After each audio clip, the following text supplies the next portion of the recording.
to this show from Teachers Talk Radio. You can catch up with all our shows by visiting our YouTube channel or by listening back at ttradio.org. Don't forget to like and subscribe to enjoy more live education conversation from TTR. We hope you enjoy this show.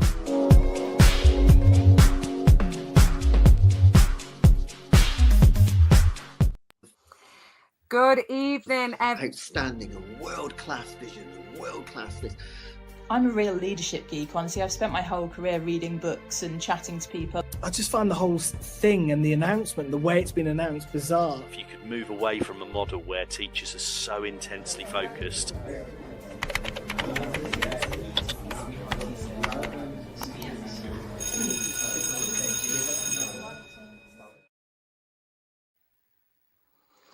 Good evening, everyone, and thank you so much for joining us. I am Dani Walley, and you are listening to Teachers Talk Radio. Thank you so much for those of you who are joining us live. Please make sure that you engage in the chat and ask your questions and engage with the show. I am absolutely delighted tonight to welcome our two guests. I feel so honoured to be involved in this show. So just to introduce them, we have got Mark Rusling here, who is the National Director of Learning at the National Holocaust Museum. Hi, Mark. Good evening. And you are joined as well by Pete Whitehead, who is working on the Commission into Countering Online Conspiracy Theories in Schools. So thank you so much for joining us, Pete. Love to be here. Thank you. Thank you. So let's go straight into this, if this is okay, because I am sure that we are going to have too much to talk about and probably run out of time. So let's not waste a minute.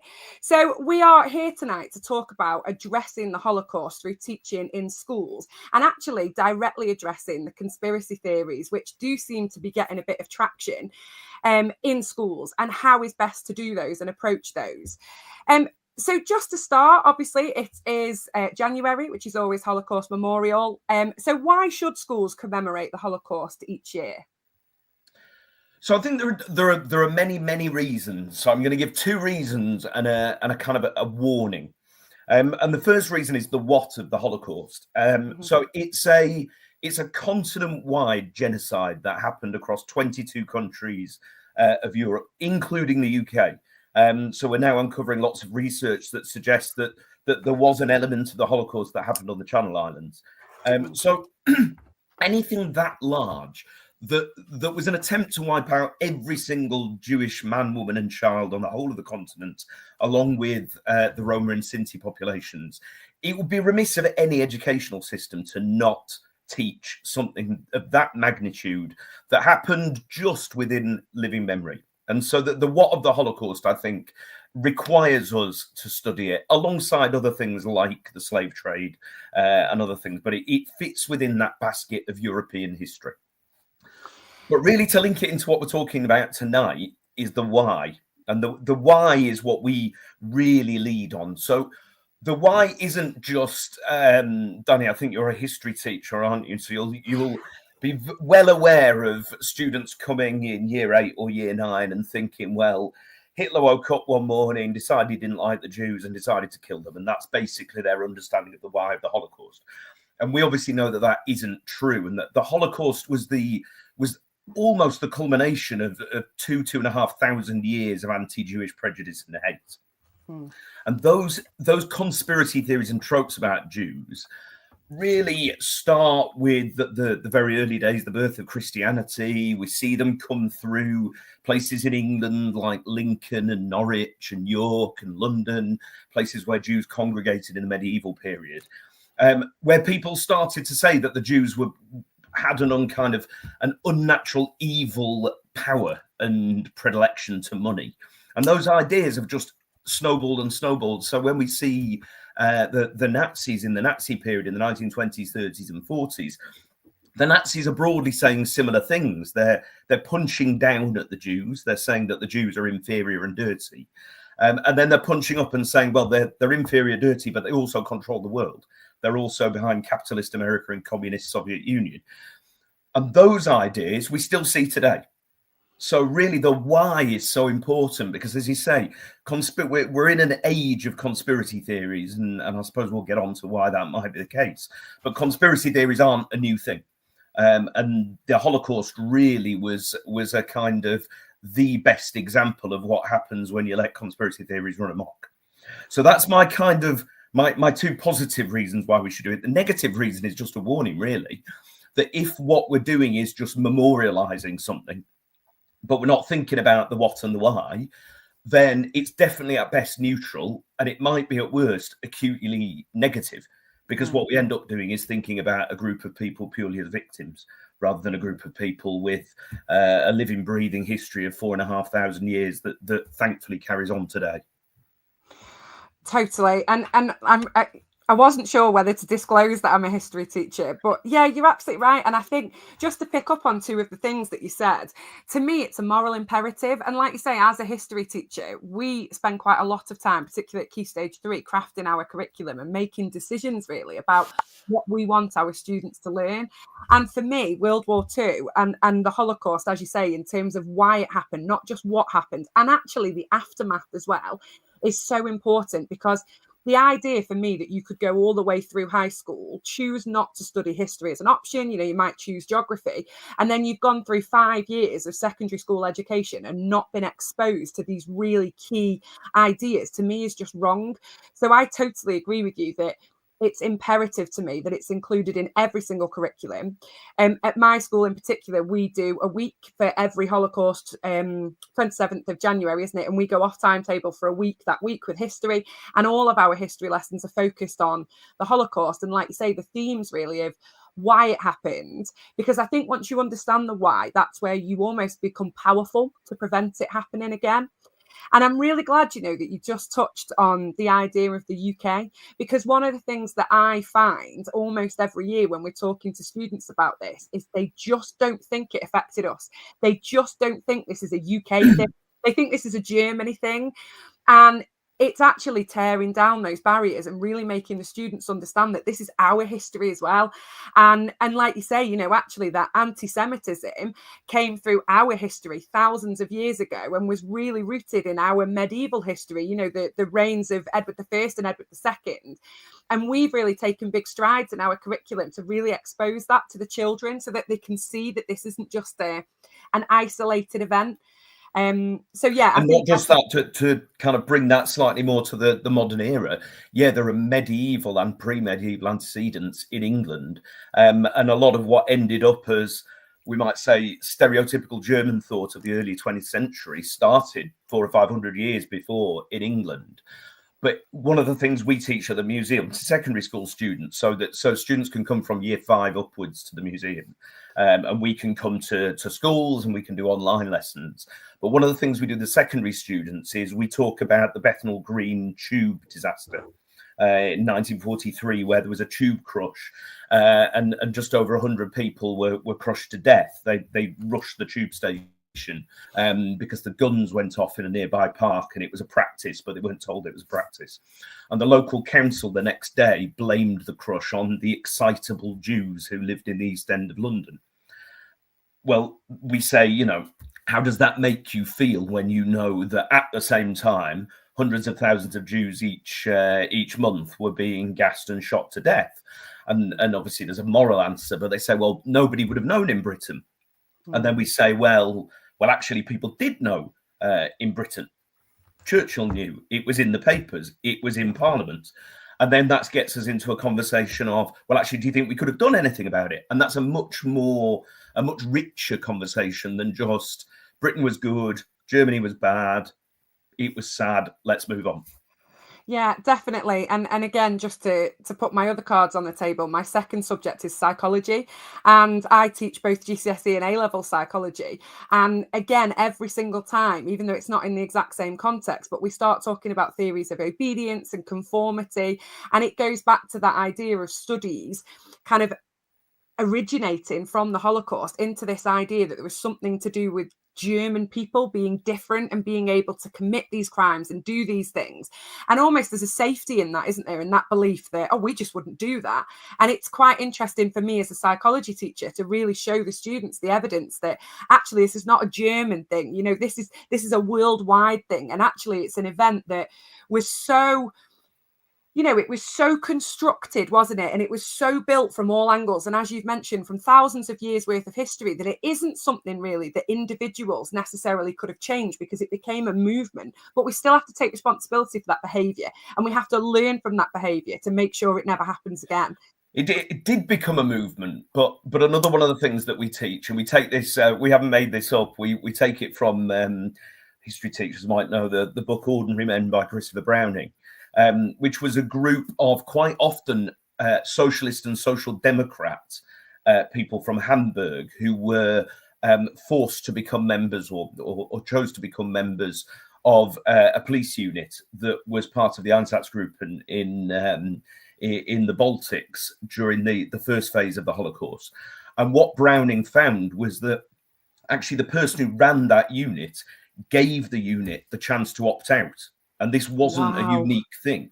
And so the person, he actually ended up being executed after the war, but he gave the men, about 150 men, gave them the opportunity to opt out.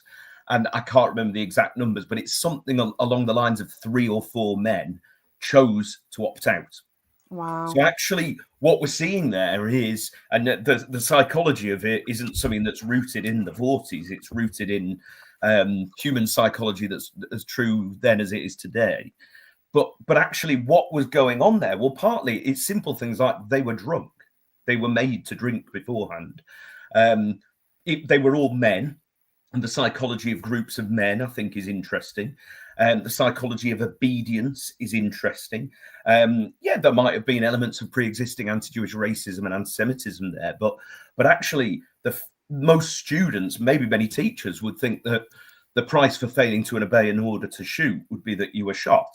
Well, actually, Ordinary Men suggests that wasn't the case, or it certainly wasn't the case in every case, and that people were obeying for maybe more human reasons than Holocaust-based reasons, if you put it that way.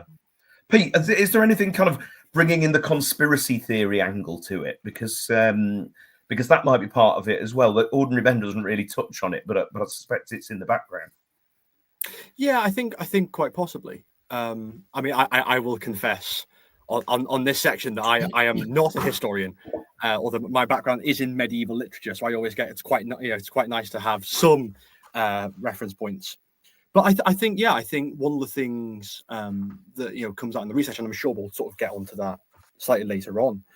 But I think this sort of sense of being swept up in belief, is something we observed sort of across our research. Yeah, definitely. And do you know what? I'm going to get so lost in this conversation, I can tell already, because not only do I think it's such an important thing to discuss, I just think it's so fascinating. It's that idea of what happened, but why did it happen? And you've mentioned a few times, but that idea for me of, could the Holocaust happen again? Well, my answer will be a very clear yes. Whether it will be the same group of people, who knows? But this idea that the Holocaust was basically an example of a powerful group picking on a less powerful group, I don't think bears scrutiny, actually, and bears up to the historical record. Because if we see the Nazis' anti-Jewish racism as being an element of punching down and punching up, the punching down, yeah, they thought that Jews, they typically, if you look at all the propaganda, Jews are portrayed as rats quite often, aren't they? And they're dirty, they're subhuman. A lot of the videos taken in the ghettos were taken for that purpose, to show them as subhuman. But that doesn't really explain the Holocaust, because the Nazis believed that plenty of groups were subhuman. The Slavs were subhuman, homosexuals are subhuman. It's the punching up which suggests why they chose this particular group alongside Roma and Sinti for complete annihilation. It's the punching up element of them believing that Jews were racially predisposed to power. And so they were dirty, they were rats, but they were also octopuses with their tentacles all around the earth. They controlled the major powers. There's that very famous propaganda poster just after the Soviet Union came into the war on the Allies' side of the Soviet flag, the American flag, and the British flag, and in front of them is the Jew. And it's the Jew. It's an imagined Jew. It's not Jews. It's not a specific Jewish person. So this idea that the Nazis picked on a small group of people, 0.7% of the population. They didn't. They were tapping into 2,000 years of history, of European history. A lot of it started in this country.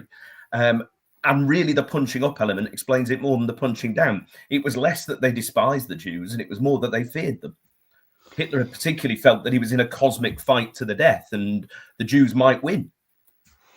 Yeah, because my students, whenever we talk about this, are always really astounded to realise how small the proportion of Jewish population within Germany was at the time.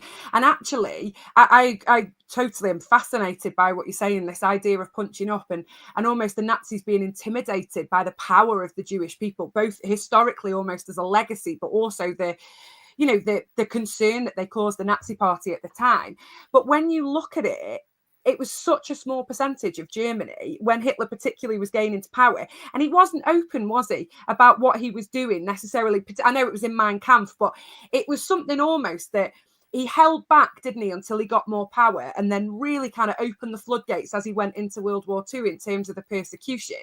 And is there a reason that you think he chose to do it that way? And I'm going back to this idea of what you're saying about punching up, and this idea that, once he conquered Poland and there were more Jews there, is it that the challenge to him almost increased that much that he then felt like he had to, increase his persecution of the Jews? Well, I think we're getting into the functionalism, the intentionalism debates, aren't we? That have slightly moved on, I think, in the last few years. There's definitely an element where the war allowed things to happen that wouldn't have happened in a peacetime.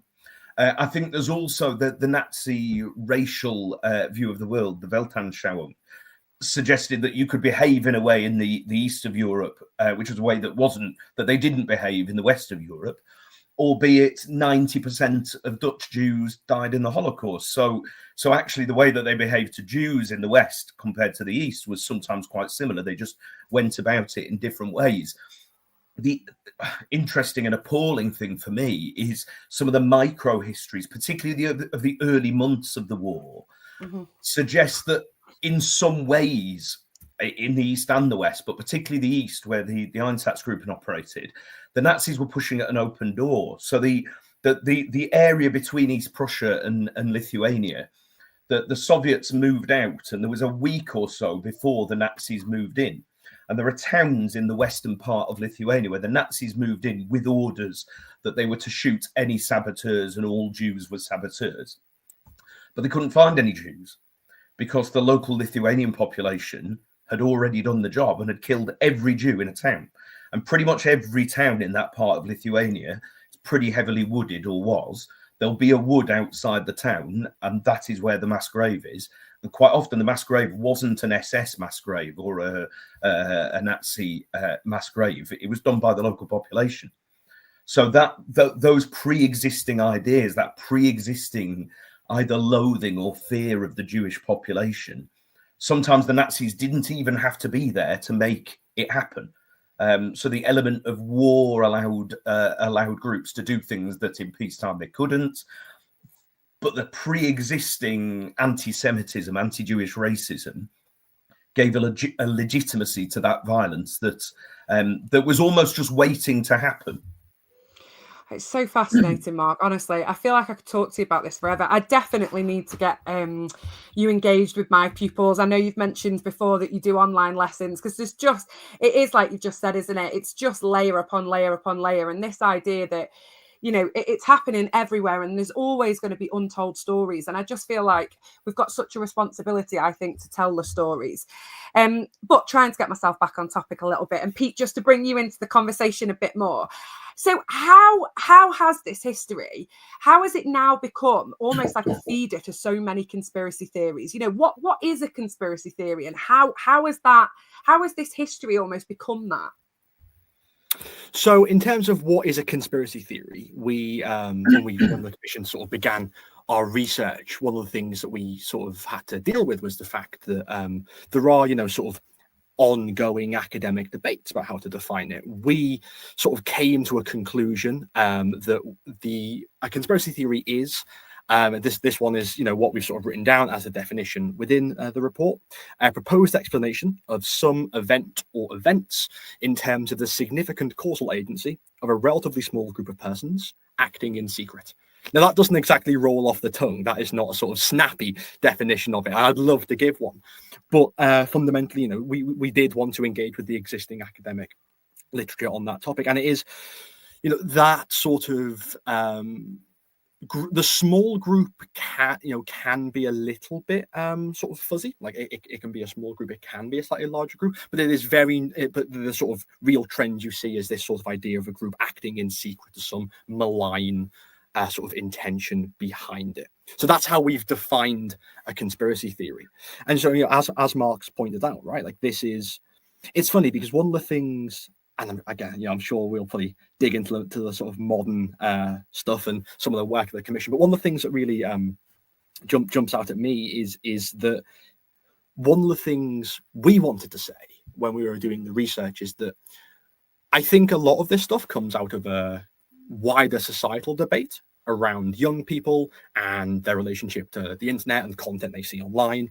And I get that. That's a really important debate. But we didn't want it to be a quote-unquote young person's issue. And I can talk sort of slightly later on, no doubt, about how this isn't just a young person's issue.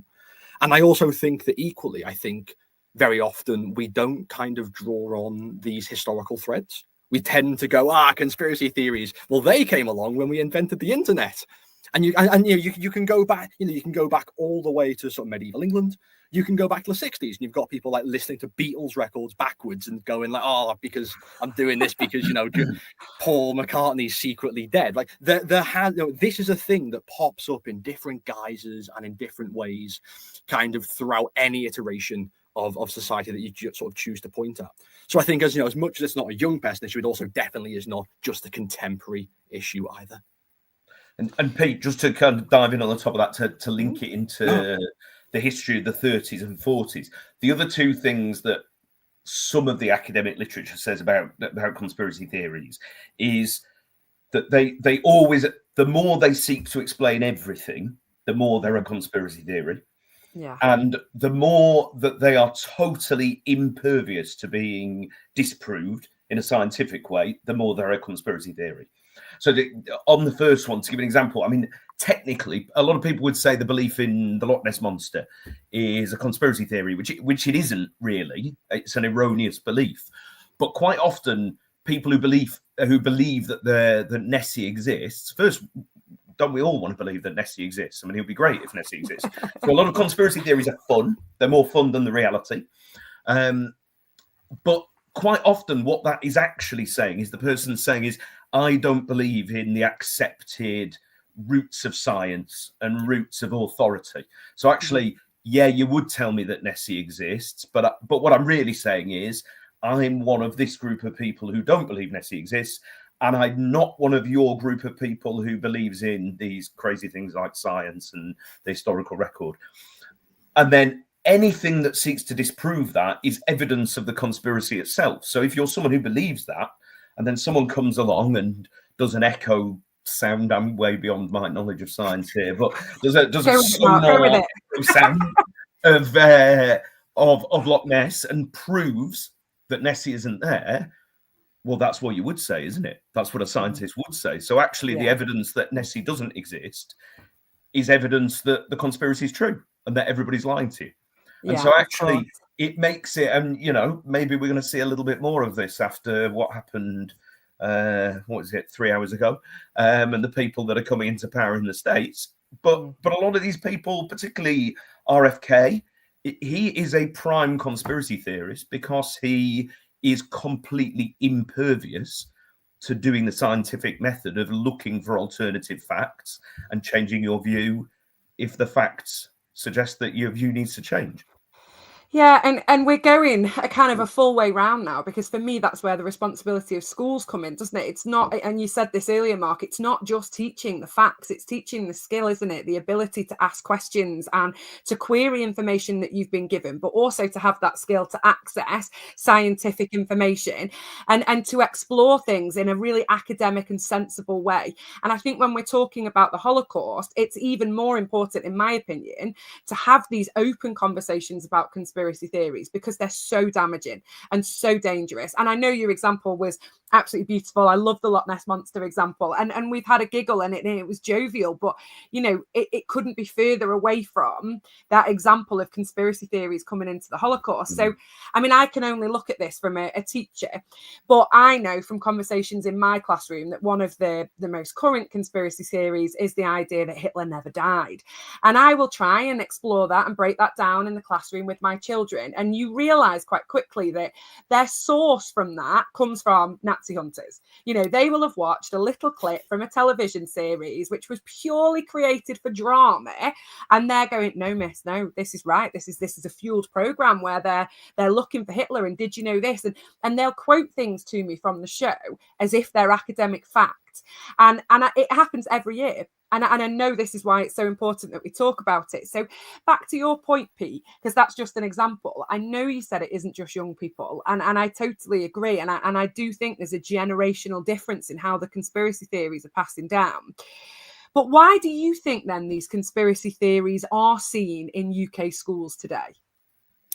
That's really interesting. So we don't. One of the things the Commission sort of doesn't do is sort of try and make a diagnosis around why, because we think it's an enormously complicated thing. I think there are sort of trends you can point to.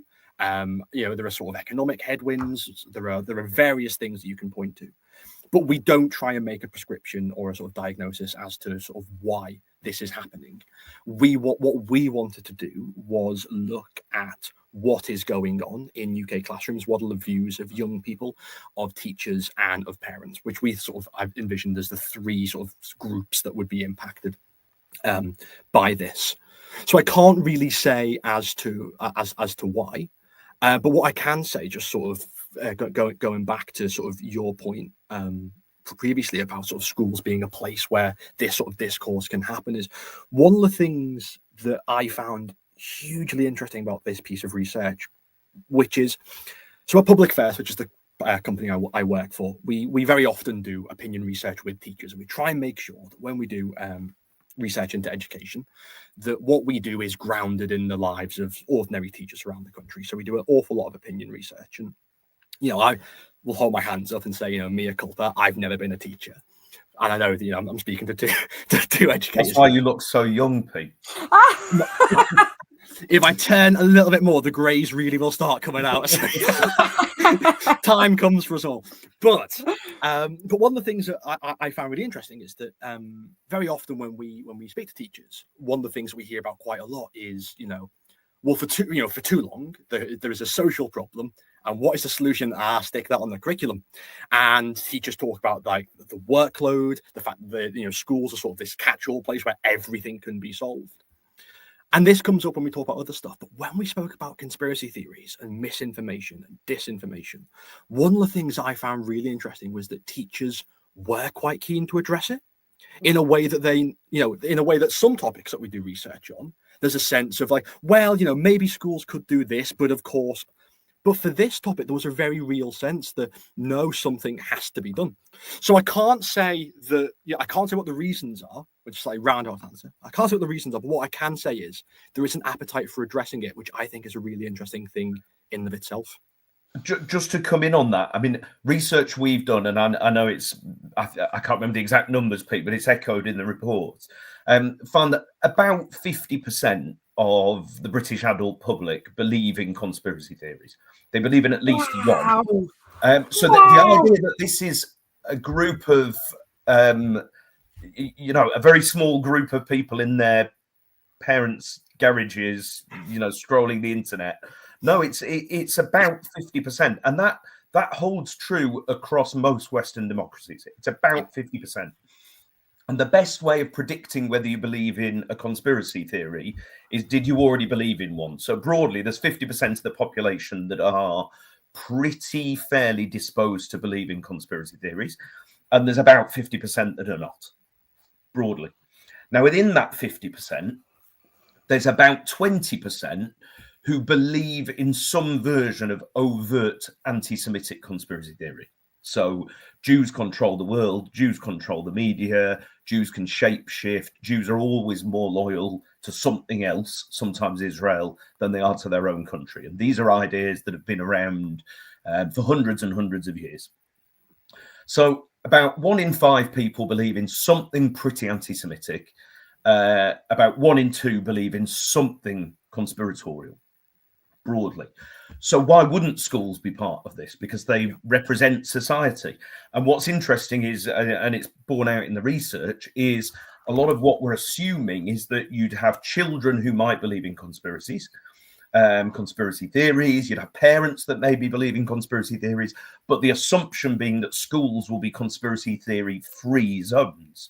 But of course, teachers are part of the population as well. So it might not be 50-50, but it's significant numbers of teachers who do believe in conspiracies. I used to be, I was a head of English and assistant head before I joined the museum.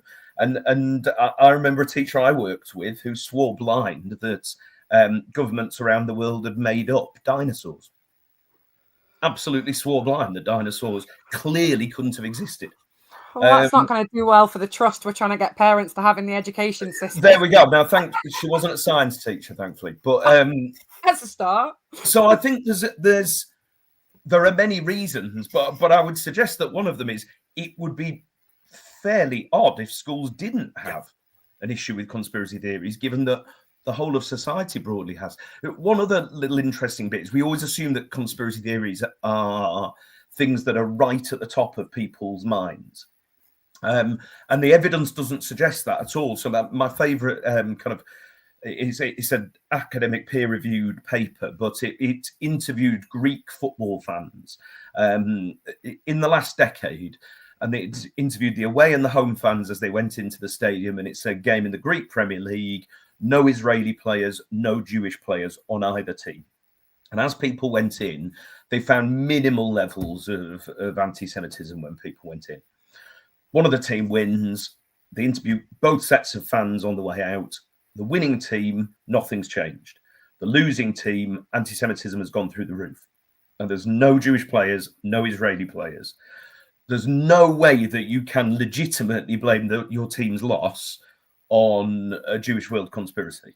But people are the moment they're coming out. So this basket of ideas, this conspiratorial basket of ideas of kind of a nefarious evil power that connects itself to Jews and Judaism, A, it's hundreds of years old, and B, it just sits under the surface, just waiting to come out in times of stress, personal, societal. And you see it in the letters home from the front of German soldiers in the First World War and the Second World War. You would expect the anti-Semitism in the Second World War, given that it's a Nazi-inspired genocidal war, you would expect much more reference to Jews in those letters than in the First World War. Not the case. It's fairly similar amounts. What you do see in both eras is whenever a soldier loses a battle or whenever they have a personal heartache on the front, so they lose a friend, or letters from home bring them some bad news, your wife has left you, something like that, anti-Semitism goes through the roof in the next letter. So it's a grab bag of things. It's a group of people who are easy to blame for things which clearly are completely unconnected to them. And how do you think that and this is a genuine question, because I'm absolutely loving speaking to you both about this, and it's really got me thinking so much, like I say, with kind of my psychology head, but also my history teacher head. And I've obviously only got my experiences within a classroom. But when we're thinking about these conspiracy theories that are really growing traction, say with our young people, and I know, Pete, you said it's not just young people, but in a school setting, I think my question to both of you as absolute experts on this is, what would you say are the most prominent conspiracy theories within the young people of today? And almost why why do you think that they're growing within young people? And I know, Mark, you've talked a lot about the growth of anti-Semitism and the idea of a scapegoat, and actually almost a scapegoat providing safety to people, that idea that they've got somebody to blame.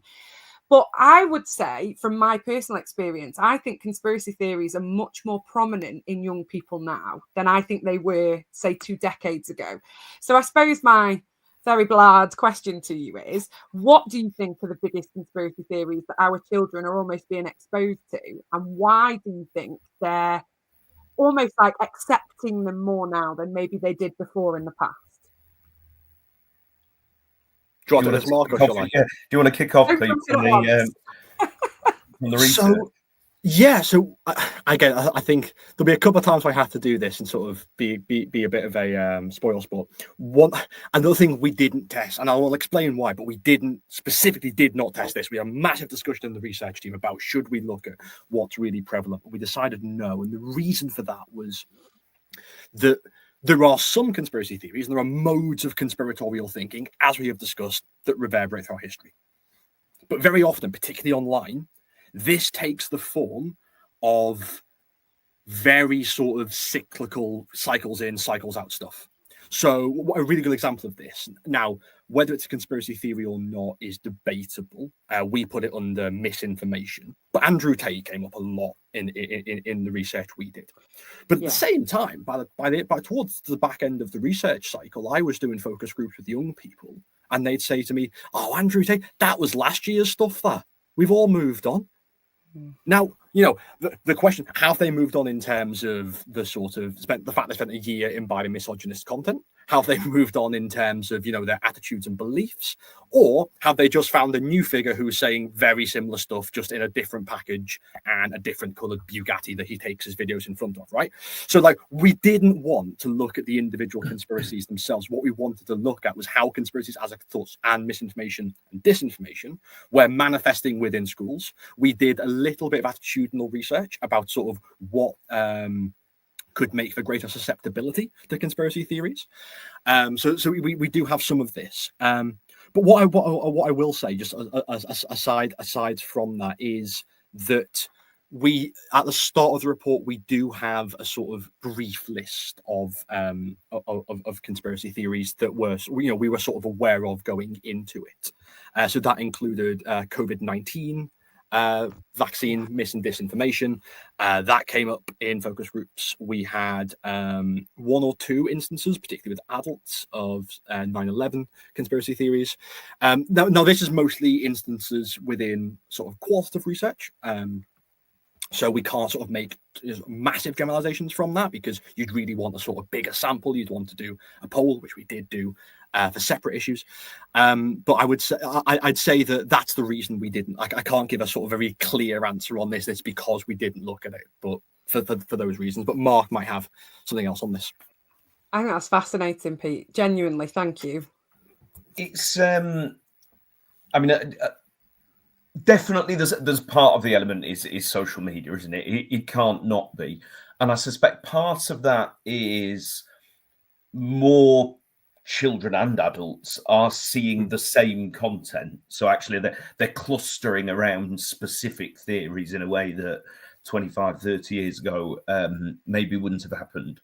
I think as well that the action of the algorithm, actually what would be interesting is comparing not now versus 2000, but now versus 10 years ago. So kind of pre-algorithmic social media, because the algorithm, it has to tend to extreme. So you start here and you move out to the extremes by the action of the algorithm, showing you more and more extreme content on the path that you're on.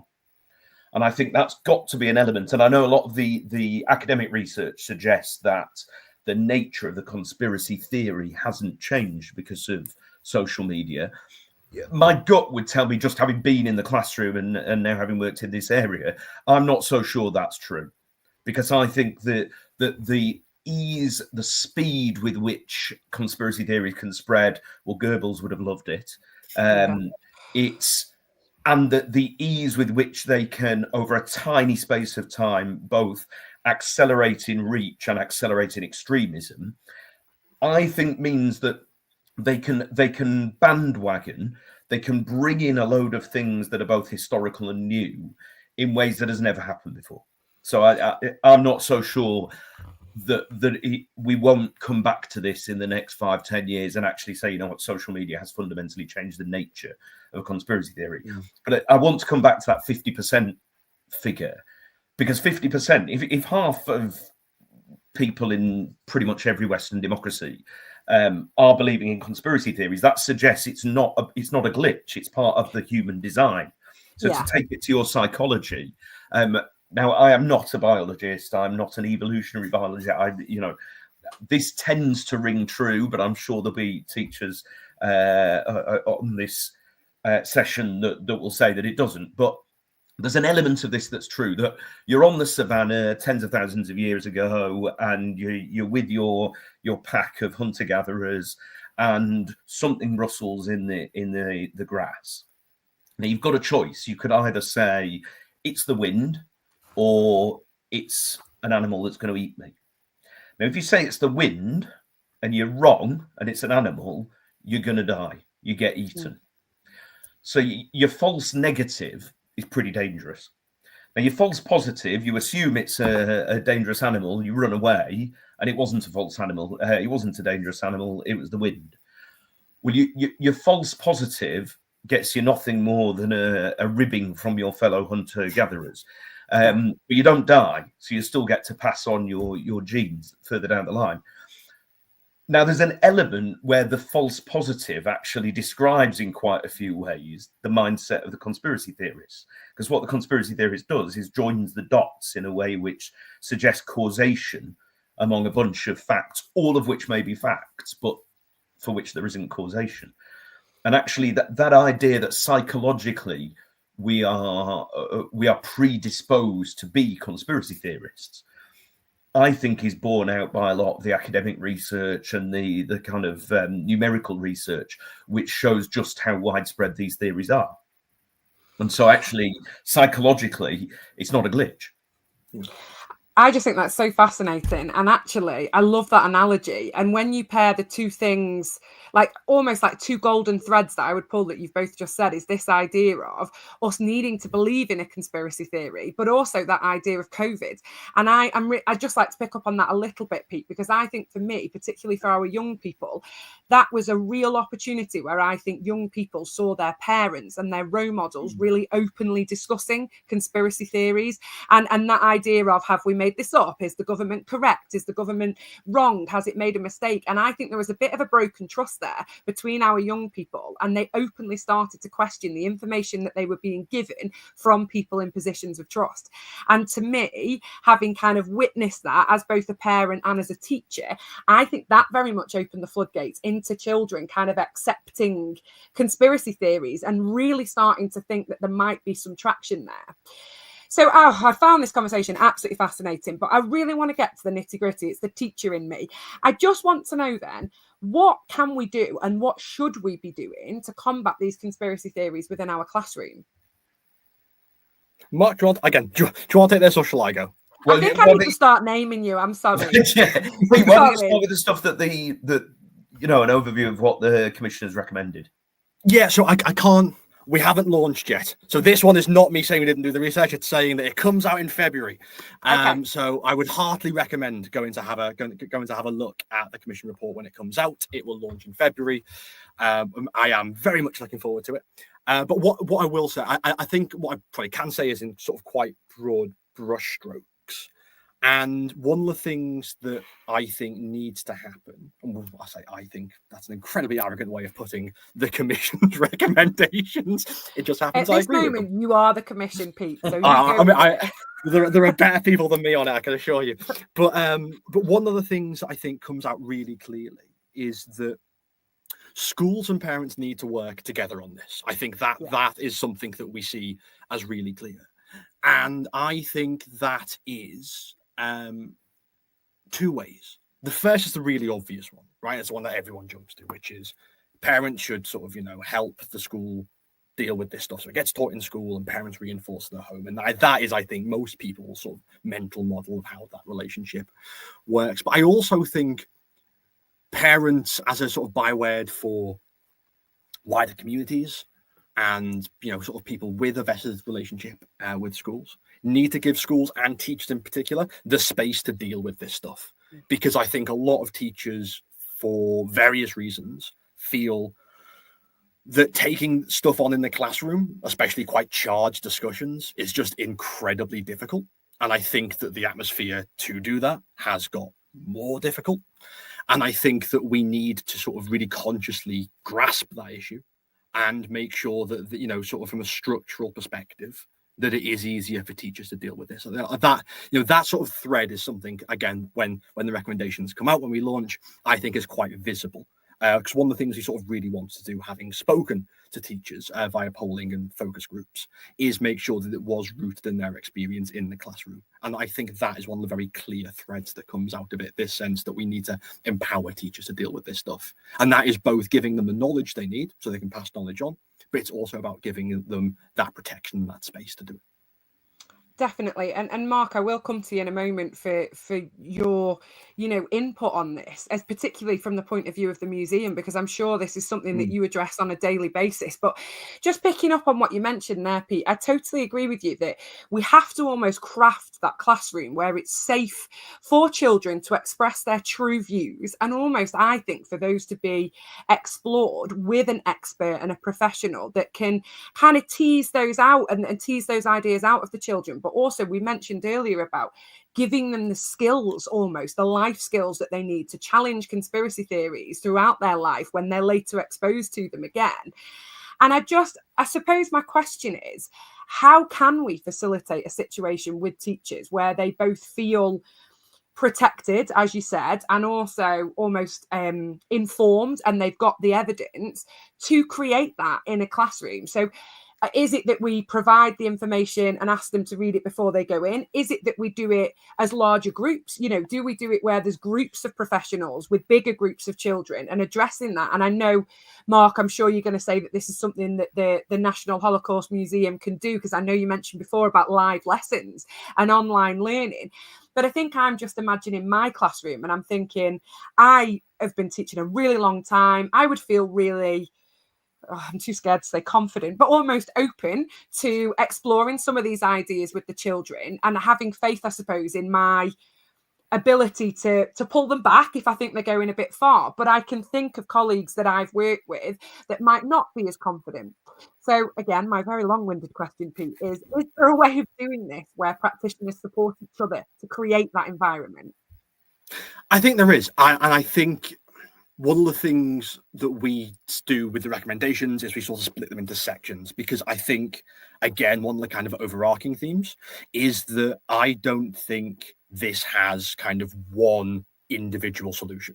And a sort of on a sort of micro level, I think a really good example of this is when you look at best practice to how to deal with this stuff in the classroom, because there is a decent body of sort of research into how, you know, from a pedagogical perspective, how to deal with this stuff, which says sometimes you just have to shut it down.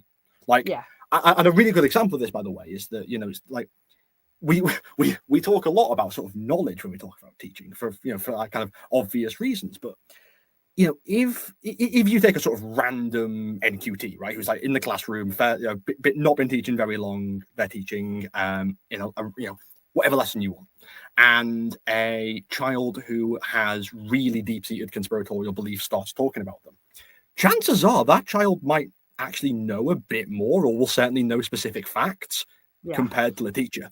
So, you know, they, you know, like insert conspiracy theory here. Like, let's just take Nessie, because I think that's a sort of uncontroversial and nice one, right? Like, this child may be able to say, well, I know what temperature Nessie can live at and you don't. And the teacher doesn't. And I know how deep Nessie likes to live and you don't. If you know so much, miss, why can't you tell me how deep Nessie can dive? Yeah. And you know, what do you say to that? So I think part of it is sort of equipping them with knowledge. Part of it is providing professional development opportunities, making sure that that is, you know, a thing that teachers can access. Part of that is going to be structural when we think about how we deal with this at the individual school level, but also kind of trust and wider education system level. So there are a bunch of things that we have to do. And I don't think there is a sort of individual solution for any classroom, let alone any school or wider system. But what I think we need to do is to say, this is a problem. We socially have decided that we should be dealing with it. And therefore, we need to pull these levers to create an atmosphere where this can be addressed. It's not about individual reforms. It's about thinking about wider systems and how can you do a bunch of different things that allow teachers that space, that knowledge, that development, and so on. In other words, creating a sort of ecosystem around this stuff. Yeah, I'm frantically nodding. I totally agree, Pete. Totally. Mark, what do you think? Yeah, I mean, definitely building on that is and not but. I think the big thing with this is to take each case on its own merits. Yeah. So some cases may, the example that Pete gives, it might be a safeguarding response actually that's needed. Which might be an individual safeguarding, or might be an evidence of something in the community that is more of a problem. So I think the one approach that is controversial is the behavioural punishment approach. But actually, even there, if you have a child that is shouting out conspiratorial beliefs purely to derail the lesson, well, actually, that's different to a child who is voicing deeply held but clearly wrong conspiratorial beliefs. So that's the first thing I would say. Second thing, take it back to the Holocaust, is I think what's really important, and I think there's a danger of us kind of saying, woe is us, everything was better back in our day, the music was better, all of this. Because I'm not sure that's true, albeit the social media angle makes it more complicated, is that we have to empower children and teachers to be much more discriminatory about where they get their information from and how they interrogate that information. So to take the example of the Holocaust, a child might legitimately question, I don't think it is possible in these small-ish gas chambers for 6 million people to be murdered. Yeah. And if the history teacher doesn't have the knowledge to say, you know what, you're right, because 6 million Jewish people weren't murdered in gas chambers. Yeah. They were killed in ghettos. They were killed in killing pits. So if they're not able to answer that with detailed historical knowledge, then that's a real problem, because that child might go away and think there's something there, even if they didn't really think there was something there in the first place. Yeah. I think the real danger with that is that the teacher goes for the punitive approach and actually shuts it down, when actually the child, that is a legitimate question to ask, albeit the teacher has to very, very legitimately deal with it and strongly deal with it, so that no one leaves that room thinking that is correct. Flip it again, say the child says, well, actually, this group of people have been persecuted for 2,500 years. They have all the power in the world and they use it against the likes of you and me. And so Hitler was right. Well, that is something very, very different. And that is, well, for me, thinking back to my time in the classroom, there's definitely a prevent referral there. And there's definitely an extremism worry and a safeguarding concern, and might require you to say, actually, I'm going to isolate that possible child, but certainly that viewpoint, because that is not a legitimate thing to say when we're interrogating the causes and the consequences of the Holocaust. So I think it's sometimes termed media literacy, isn't it? But I don't think that really encompasses it. And I also don't think it's a purely child-based issue. And actually, I think a lot of the issues now are maybe parents and grandparents' age, where they grew up pre-social media. And so what they're doing is saying, there's the BBC, there's the Times, there's the blah, blah, blah, and there's Facebook, and there's X, and they're not applying a rigorous fact-checking approach in their mind to what they're reading online. And then I think there's a danger with older generations where they're just not equipped to do it because they didn't do it when they were growing up. I think the biggest, but this is purely my personal view, biggest danger for young people is that they tend to a kind of overarching nihilism, where they think, oh, it's all too bloody difficult. There's all these sources of information being chucked at me. I don't know which one's true. Therefore, they're probably all false.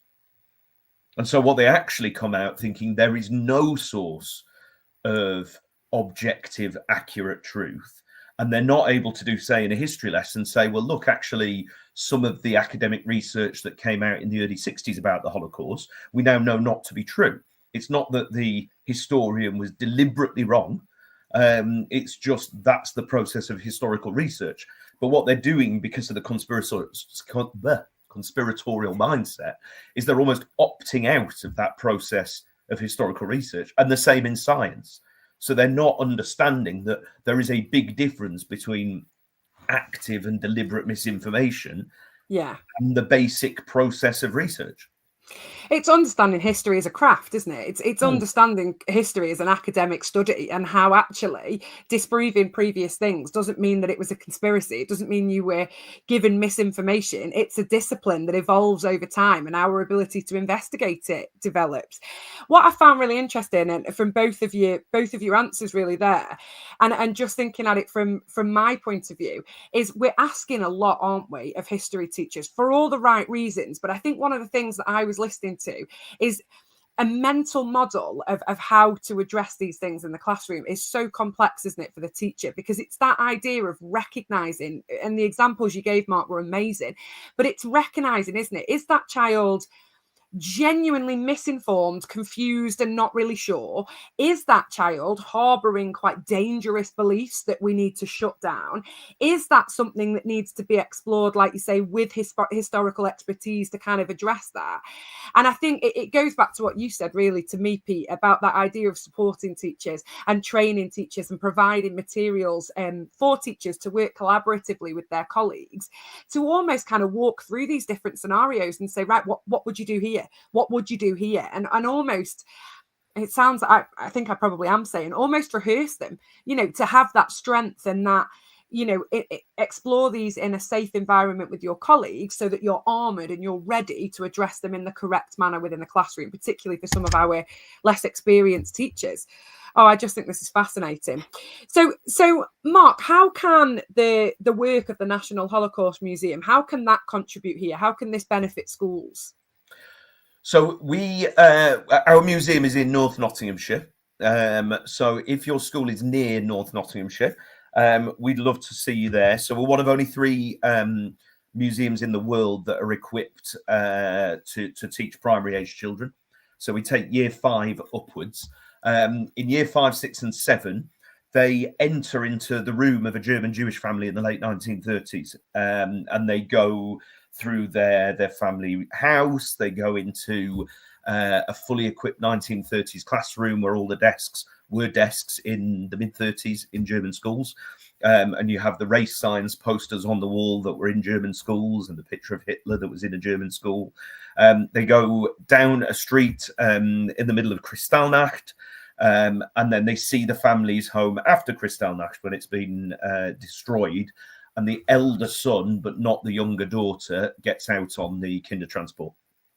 So we use that to show the rising tide of prejudice, and also to teach some complicated things. So there's a character that appears who is kind of a local busybody who chides the German Jewish child when he plays with a German non-Jewish child, and chides the non-Jewish child.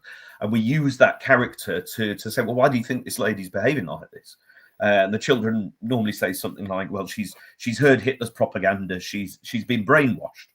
And actually we use that to say, well, if you just hear someone on the radio, or you just hear your teacher or your parents, and you just listen, does that make you brainwashed? And they'll say no.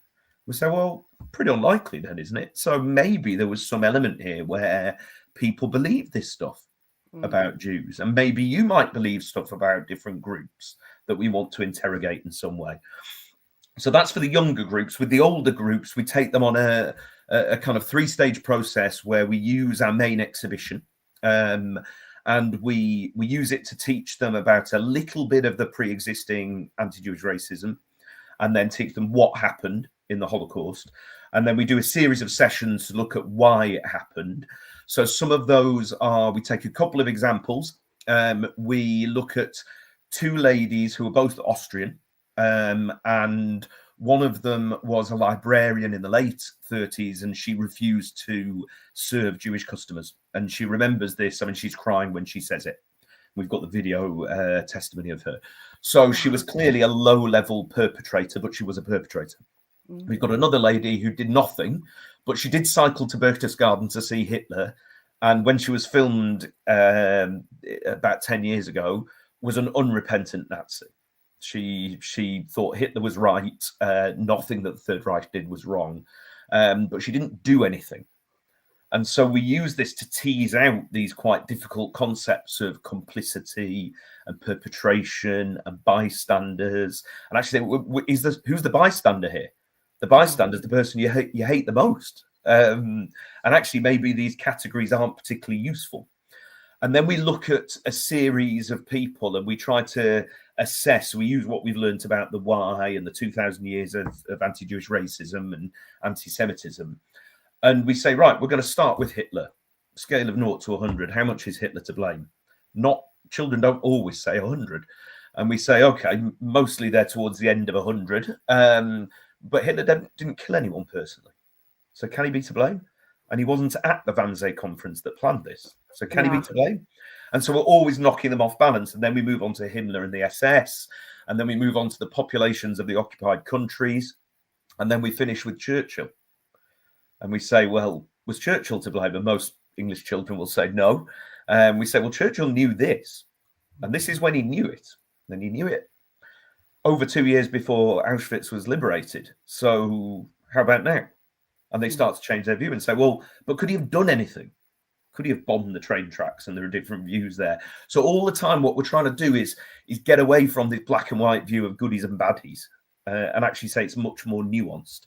So we do the what, we do the why, and then we take them through to the final bit, which we call so what, which is you've learned about these tropes and conspiracy theories. You've learned about why it happened. Now let's apply it to real life. And the real life are always school-based scenarios. So one of them has a group of people discussing the Holocaust, and they end up discussing Jews. And one person says, well, you say what you want about Jews because they're all rich and powerful and they're really good at business. And we tease out, is that okay? Because some people say, well, that's a nice thing. But then we link it back to what we've learned about punching up and punching down. And the fact that the conspiracy theory that Hitler was really concerned with was about Jewish power and Jewish money. And we interrogate the thing that the student has said and say, well, actually, sounds depressingly familiar. Sounds very familiar to what the Nazis were saying. So we're trying to, in 4 hours of being at the museum, it's all educator-led. All of our educators are ex-teachers. We think that's important because it's an important subject. And too much museum education, I think, is left to people who are very talented amateurs.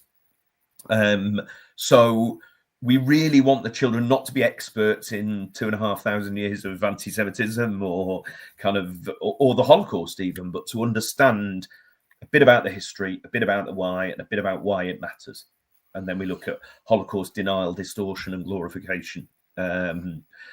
So we do that program on site, but obviously for many schools it's difficult to get to us.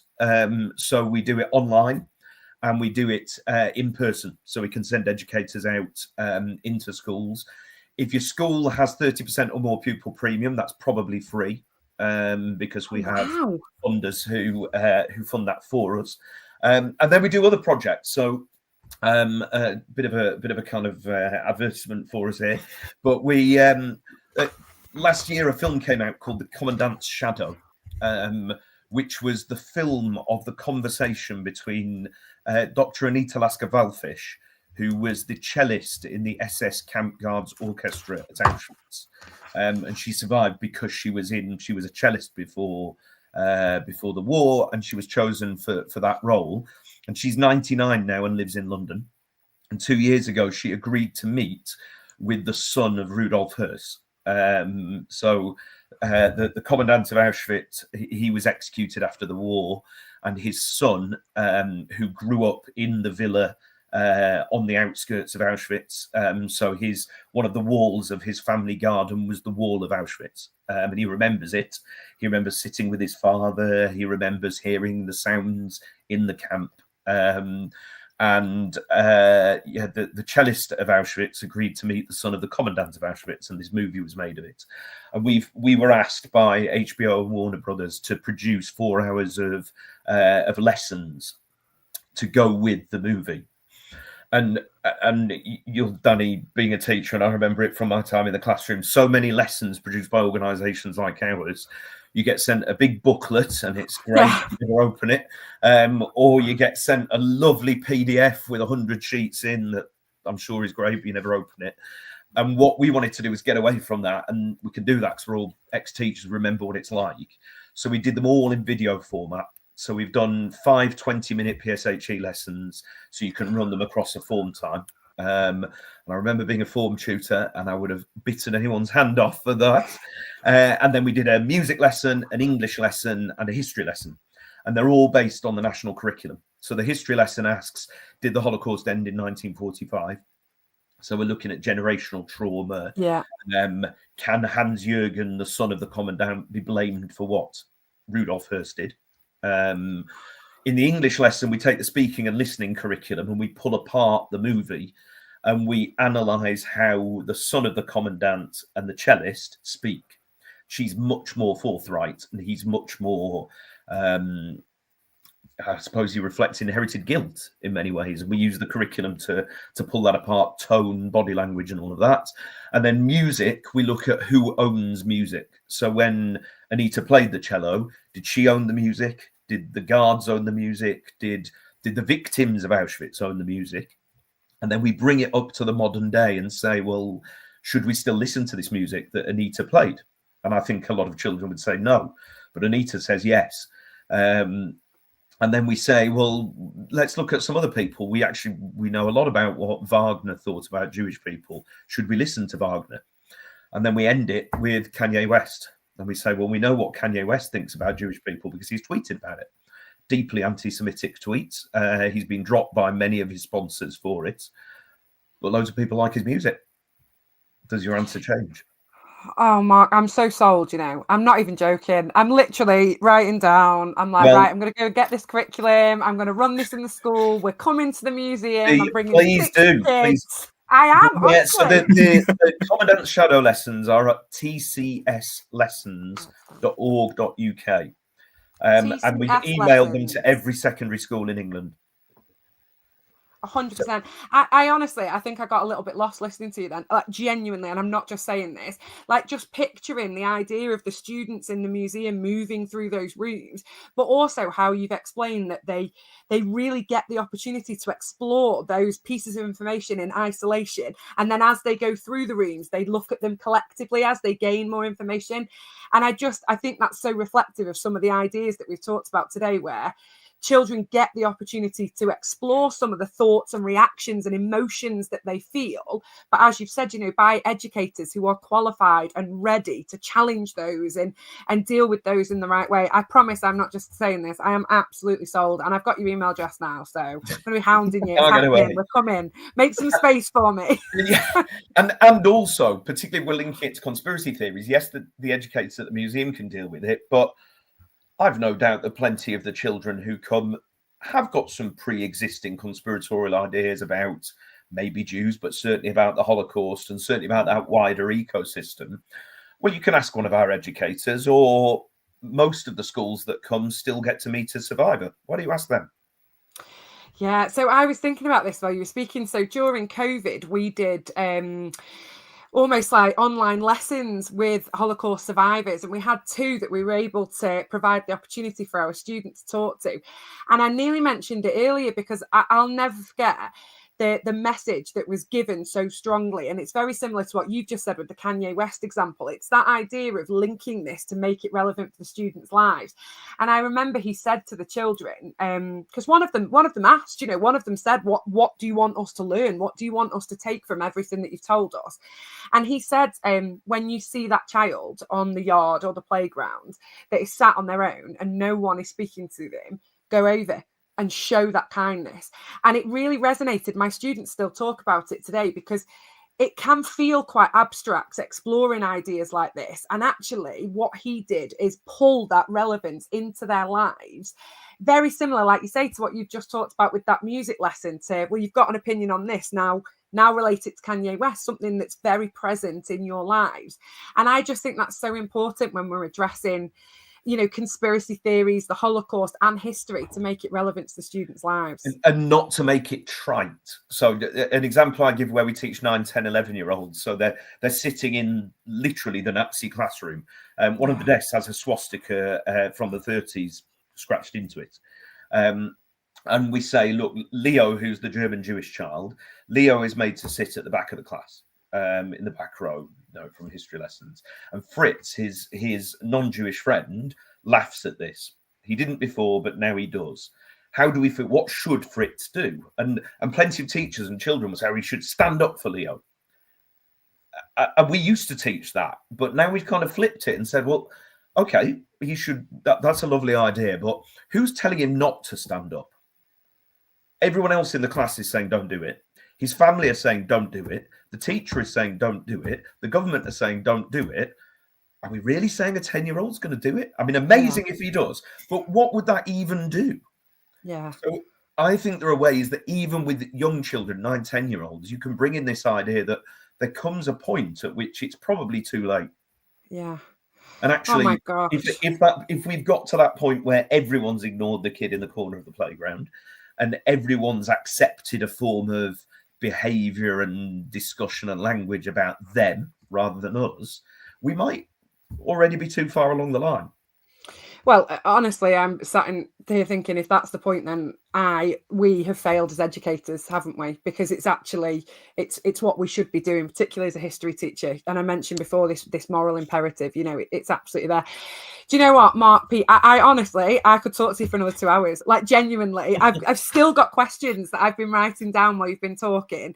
But it's okay, Mark, because I'm going to come to the museum, so I can ask you then when I see you there. Do it there. Genuinely, though, both of you, I think we've talked about such an important topic tonight, and I think we've explored, as you said, Mark, you know, the what, the why, the where, the when, but also we've come up with some real pointers here, I think, for educators to explore in a little bit more detail. And to me, if they're having that conversation, then everything we've done tonight has had the right impact. You know, if they're talking with other educators about how to address this, and I know you've mentioned the report, Pete, that I really hope people engage with in February. I just think hopefully now we've started a discussion that should really be happening to make a change in our schools. So I just want to thank you both for your time. It's been a real honour for me, and I'm really not just saying this, Mark. I am 100% coming. And I'm reading the report, Pete. You've both inspired Go me. visit Pete as well. I will. You didn't tell it to me as well, Pete. No, I'm joking. I'll definitely read the report as well. But thank you both so much for your time. It's meant the world to me. And like I say, I really hope that we get the opportunity to speak again. So thank you. Lovely. Thanks for having us. Thank you. Outstanding, a world-class vision, a world-class this. I'm a real leadership geek, honestly. I've spent my whole career reading books and chatting to people. I just find the whole thing and the announcement, the way it's been announced, bizarre. If you could move away from a model where teachers are so intensely focused